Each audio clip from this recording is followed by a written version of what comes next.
Tem coisa pior do que hoje você chegar numa loja, por exemplo, e aí tá o vendedor lá, desse jeito aqui, intertido com o celular e meio que olhando para você por cima assim, dizendo, tá me atrapalhando? Só falta dizer isso, né? A pergunta que eu te faço é o seguinte, você tem combinado alguma política por escrito com o seu vendedor, com o seu colaborador, sobre regras de conduta em geral dentro da empresa, sobre de que ele não pode utilizar o celular durante o expediente de trabalho, de que está proibido o uso de rede social, de que o uniforme tem que ser utilizado, ou tudo isso é só conversado, é tudo de boca? Você tem combinado com ele uma política de bonificação? E aí, em razão do medo disso repercutir no salário dele, em 13º, férias, demissão, você acaba pagando por fora. Deixa eu dizer para vocês uma solução extraordinária. Essa foi uma das principais e melhores vantagens da famosa reforma trabalhista. Geralmente, quando eu vou conversar com o empresário, falando, cara, a reforma trabalhista foi boa, né? O empresário, não, foi excelente, foi extraordinária. Beleza, me fala no que a reforma trabalhista foi boa. Aí o empresário não sabe responder. A resposta é, basicamente, o negociado vale tanto quanto o legislado. Ou seja, você pode criar pactos, um conjunto de regras com seus funcionários, colocá-los para assinar, e estando isso pactuado, isso vai ter tanto valor ao que tiver na convenção coletiva, ao que tiver na própria CLT.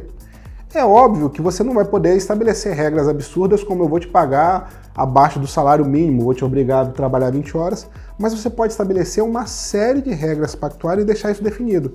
Por exemplo, o banco de horas. Antes da reforma, você precisaria que a convenção coletiva da categoria autorizasse, você tinha que criar o plano, encaminhar para o Ministério do Trabalho homologar, ninguém fazia. Hoje você pode simplesmente colocar no pacto com o seu funcionário dizendo, a gente não paga hora extra, e isso vai ser convertido em banco de horas. Pronto, ele assinou, tem validade. Você pode estabelecer a regra do tipo, e às vezes é isso que acontece, às vezes o empresário manda o funcionário embora, até por justa causa, por causa de uso excessivo de celular. Só que ele não tinha nenhum combinado por escrito com o funcionário, dizendo que o funcionário não podia utilizar esse telefone durante o ambiente de trabalho, e aí o juiz manda voltar. Aí o empresário fica com o judiciário. Pô, o juiz só defende em favor do trabalhador. Não é, meu caro. A lei está te dando uma oportunidade, está te dando um monte de ferramenta, você precisa utilizar. Eu te asseguro que se você colocar essa regra por escrito e o funcionário se utilizar demais, por exemplo, no telefone celular, que é uma das regras que a gente falou, você pode aplicar as medidas administrativas até chegar na justa causa. Advertência, suspensão, chegando até a justa causa e bota no Google aí. Demissão por justa causa é mantido por funcionário que utilizou demais rede social.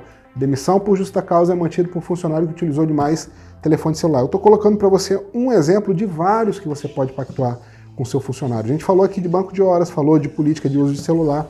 Você pode estabelecer para ele política de bonificações sem que isso integre a folha de pagamento, por exemplo. Muitas vezes as pessoas têm medo de fazer esse conjunto de regras e depois na hora da emissão isso fica muito caro e aí comete um erro. Paga por fora.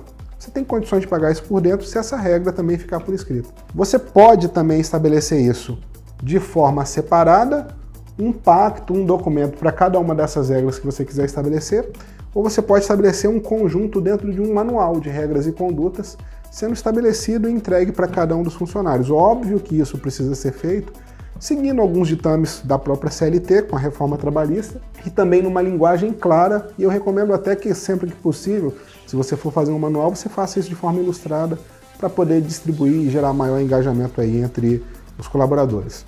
Então a dica que eu te dou é para que você se valha dessa ferramenta, desse benefício extraordinário que a lei deu, que a reforma trabalhista deu, e faça pacto com seus funcionários, porque com isso você vai reduzir significativamente ou a possibilidade de o funcionário ingressar com uma ação judicial, ou de, se ele entrar com uma reclamação trabalhista, você ser condenado. Se você quiser saber um pouco mais sobre o assunto, quiser mais informações, eu vou deixar para você aqui o meu e-mail, entre em contato com a gente, que a gente passa maiores orientações sobre como funciona esse tipo de trabalho e como é que você pode reduzir os seus riscos trabalhistas.